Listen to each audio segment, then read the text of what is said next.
Good morning. Today is Tuesday, March 17, 2020, the first day of an enhanced and expanded quarantine, not just for the 13 million residents of Metro Manila, but for the 53 million Filipinos who live on Luzon Island. This is the special broadcast coverage of the coronavirus crisis using the combined forces of TV5 and Signal TV's One News, Radio 5, and 1PH. Also joining us on occasion will be our news partners from the Philippine Star and Business World. President Duterte has placed the entire Luzon mainland under enhanced community quarantine to contain the rapidly spreading coronavirus disease that has claimed 12 lives in our country.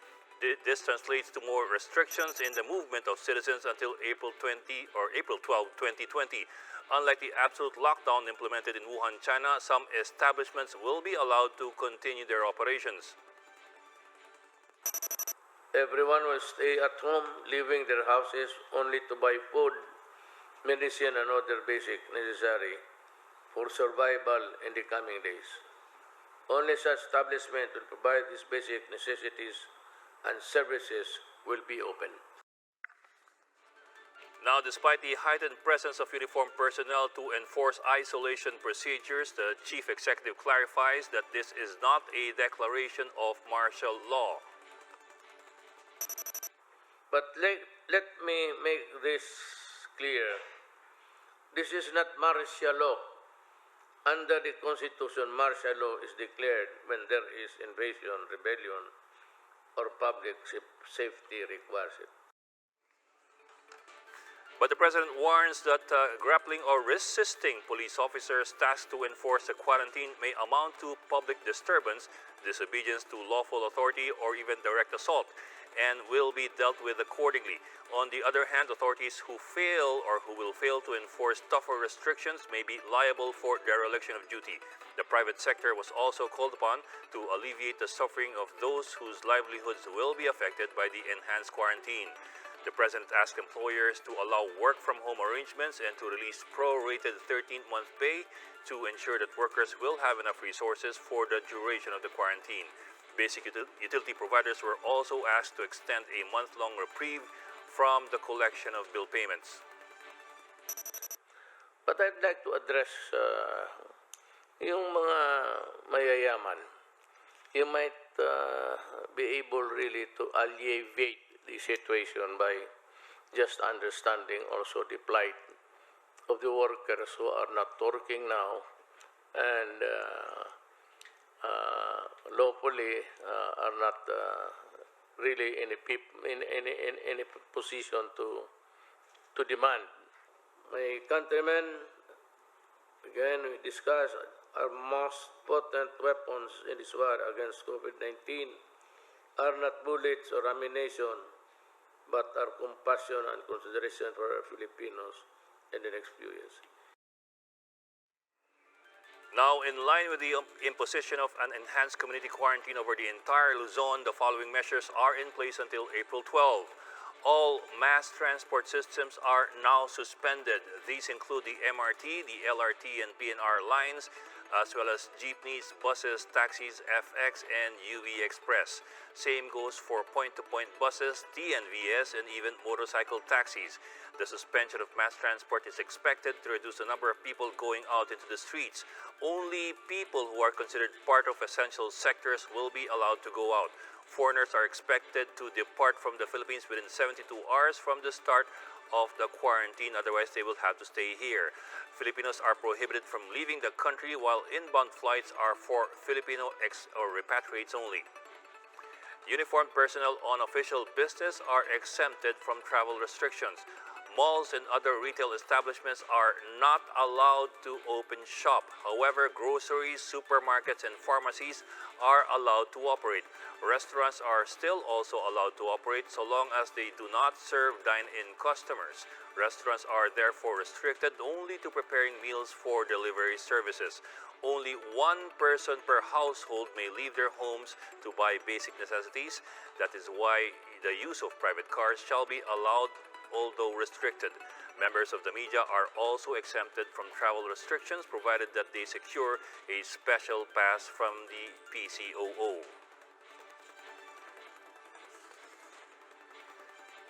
And let's look at the latest situation on the ground. We bring in News 5 correspondent Justine Punsulang. She's joining us over the phone from Muntinlupa City. Justine, kamusta dyan? Marami po ang tao sa kalye. Yes, dito tayo ngayon sa boundary ng San Pedro, Laguna at Muntinlupa City.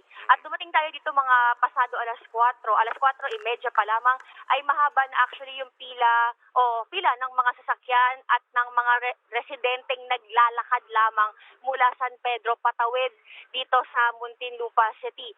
24 hours kasi ang operasyon nitong checkpoint dito ng mga otoridad at kapansin-pansin na yung mga galing San Pedro papuntang Muntinlupa, hindi sila nakukuhanan na ng temperatura. Nakausap natin yung mga pulis dito at ayon sa kanila, binawi ng lokal na pamahalaan ng Muntinlupa yung kanilang mga thermal scanners.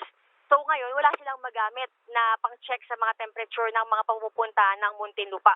Pero ang ginagawa na lang nila sa ngayon ay hinihinga nila ng ID yung mga tumatawid para makita kung talaga bang meron silang trabaho dito sa Muntinlupa.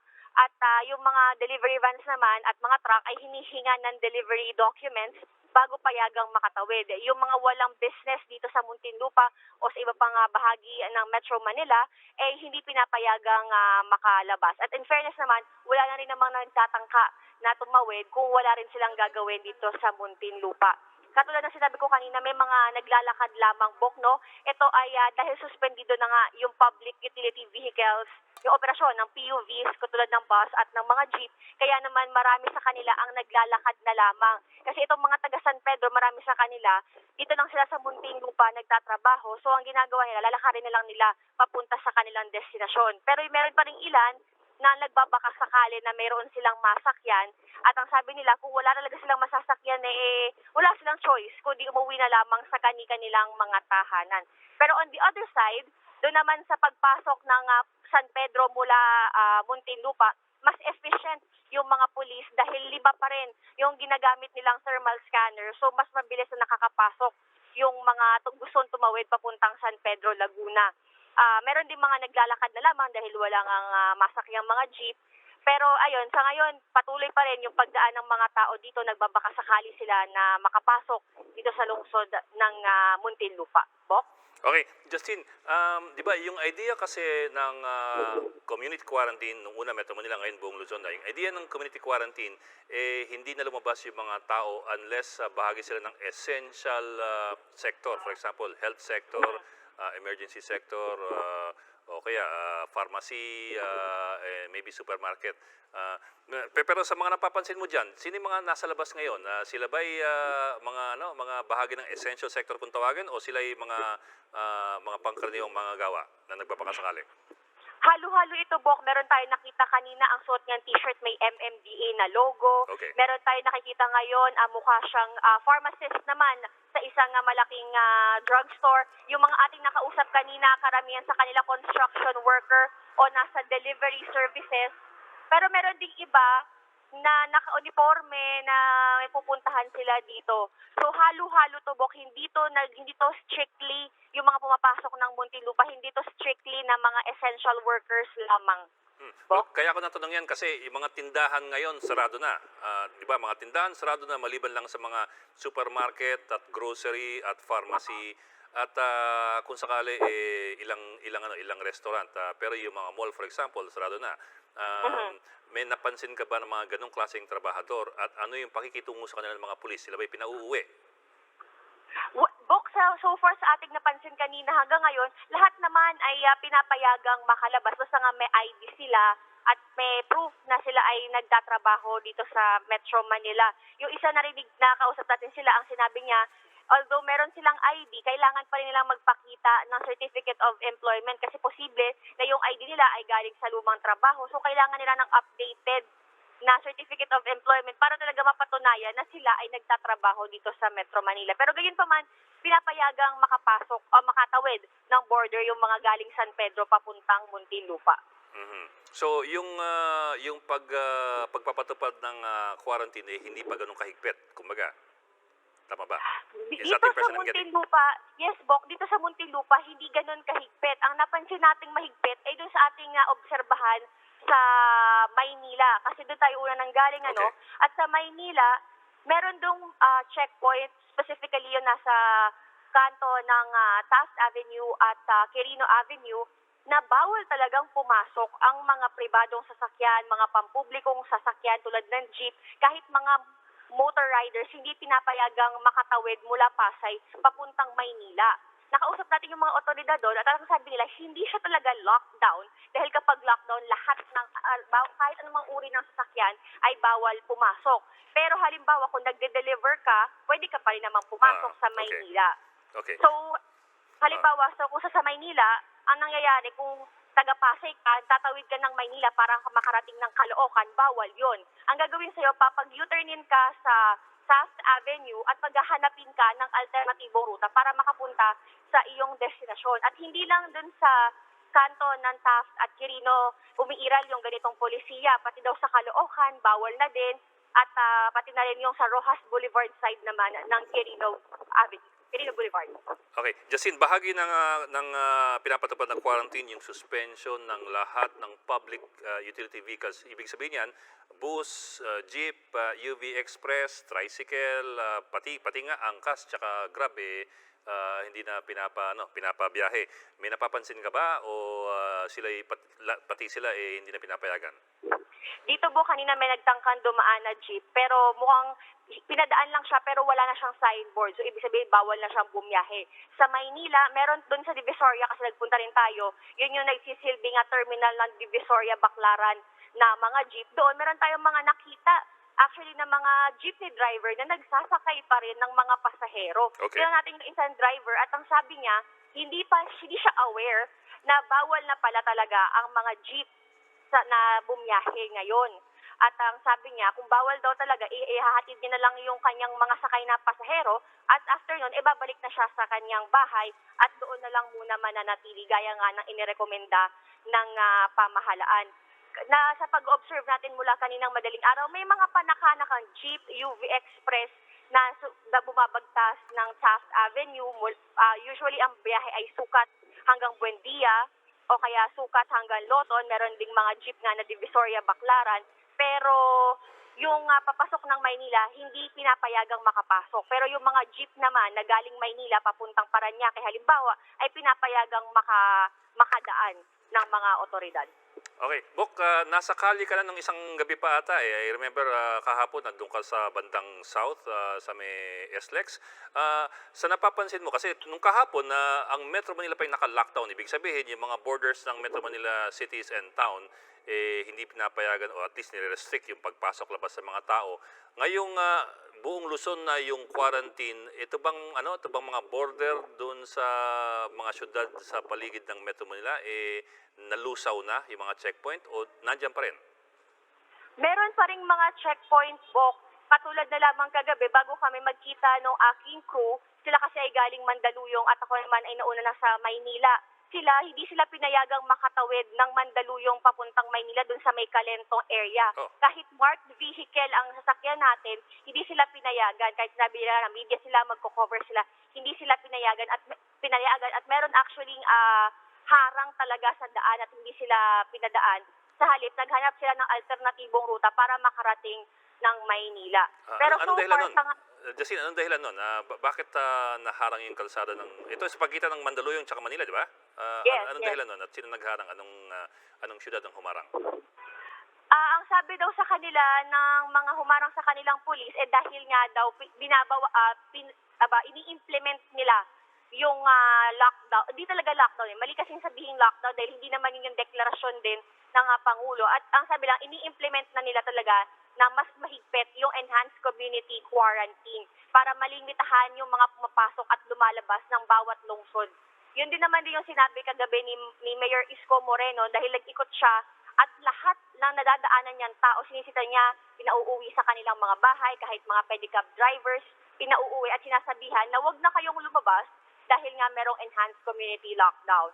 Nung lumabas naman tayo, galing nga Las Piñas, nakakadaan naman ang mga sasakyan. Medyo hirap nga lang sumakay, pero ganun nga, medyo mas mahigpit ang protocol sa mga otoridad, particularly sa lungsod ng Maynila, more than the other parts ng Southern Metro Manila na aming naikot.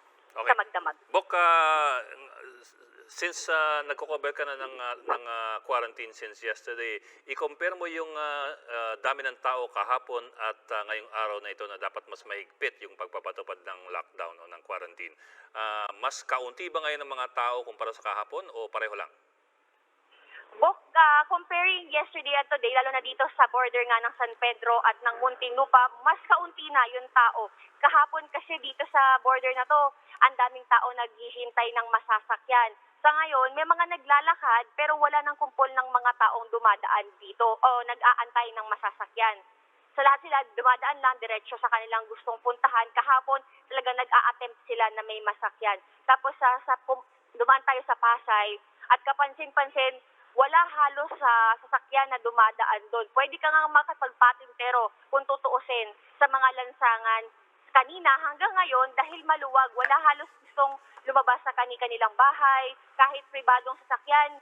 So kung meron man, napaka-limited lamang. Sa Maynila, sasabihin mong ghost town. Hindi lang dun sa mga primary thoroughfares, pero maging dun sa mga residential. Merong mga tao sa loob ng kanilang bahay na nagtitipon-tipon, pero kung sa kalsada, manaka-naka lamang yung mga taong nasa labas. Okay. The question may sound trivial to some, pero it actually goes to a point. Kayo ba'y nag-almusal na?